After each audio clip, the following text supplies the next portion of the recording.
Hello and welcome to Carandbike. The Yamaha YZF R3 or R3 as it's popularly called makes a comeback to India after nearly 4 years. It was first launched in 2015 and when the BS6 norms, the Bharat Stage 6 regulations kicked in 2020, it was pulled off India Yamaha's portfolio.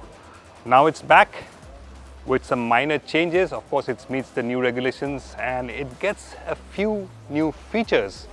And of course, along with it comes the MT-03, its naked sibling. This one makes its debut in India for the first time. And today we're riding both these bikes at the Buddh International Circuit. And we'll give you a lowdown on what's good about these bikes, what could have been better, and if the R3 particularly is still relevant in 2023. But before that, please do like the carandbike channel, hit this bell icon, subscribe it, and leave a comment if you have any questions about the updated R3 and the brand new MT-03.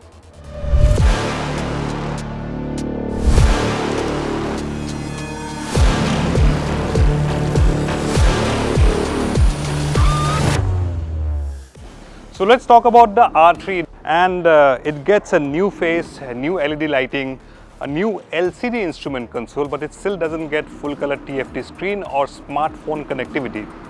Levers are non-adjustable, a basic kind of thing, but it looks quite well finished and it's got a seat height of 780 mm. So if no matter your height, you'll be comfortable straddling it. Now the riding position is not as committed as say the R15, which you have to really hunker down to ride.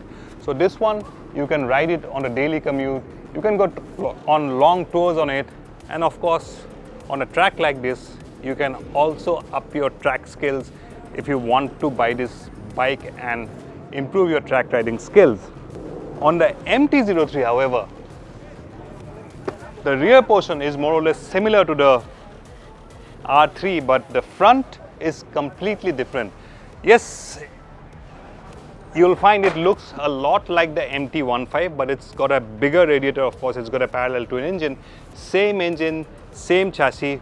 Both bikes now get upside down forks and you get an upright riding position. So this one, if you want to ride every day in the city, this one's got a more relaxed riding position.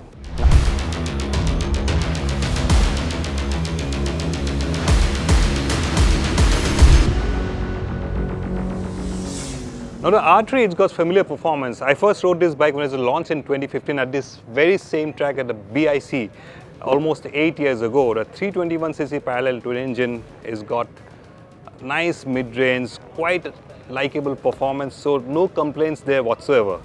And on the back straight here, I managed to hit a top speed of about 172 kilometers per hour hunkered down. Now in terms of handling, the upside down front forks have made the front end feel a lot more planted. But what I miss really is, especially when you're riding on track, considering this is a 2023 model, by the time it goes on sale, it'll be 2024, it could have had a few more features. The bare minimum, it could have had a slip and assist clutch. So when you're aggressively downshifting on the track here, the rear tends to twitch a little. So at that price range, for a brand new updated model, something like a slip and assist clutch and perhaps even a quick shifter would have made it more desirable and of course made the riding experience even more better. And those, in my book, are a big miss from Yamaha considering the R3.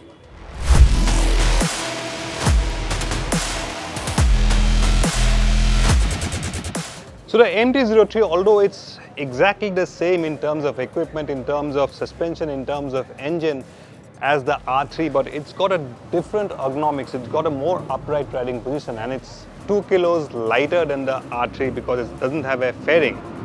Now on the track, for me, it's the R3 which remains more planted while taking corners. That's not to say that the MT-03 disappoints in that department. Yes, it's quite flickable, quite planted, and quite an enjoyable naked bike. But the big miss here is that at its price point, the MT-03 will have its task cut out because it will go up against rivals like the new KTM 390 Duke, which better equipped, more fun, and perhaps makes for a better all-round package than the MT-03. Now, overall, If you are a purist like me who doesn't want too many electronics, you'll definitely enjoy both the MT-03 and the R3 because there are no electronics to speak of except for ABS. So everything is in your throttle, traction control on your throttle.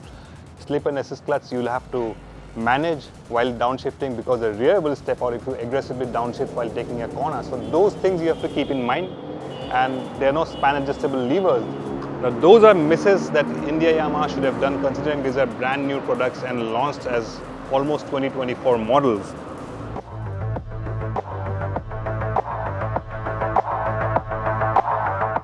So the new R3 and the new MT-03 have just been launched, and the prices you can see in the screen there. Now, if you're a purist, you like your motorcycle simple, these bikes won't disappoint you in terms of performance, in terms of handling, and in terms of overall dynamics. They are a hoot to ride, especially on a racetrack like this. You will not find anything lacking in them.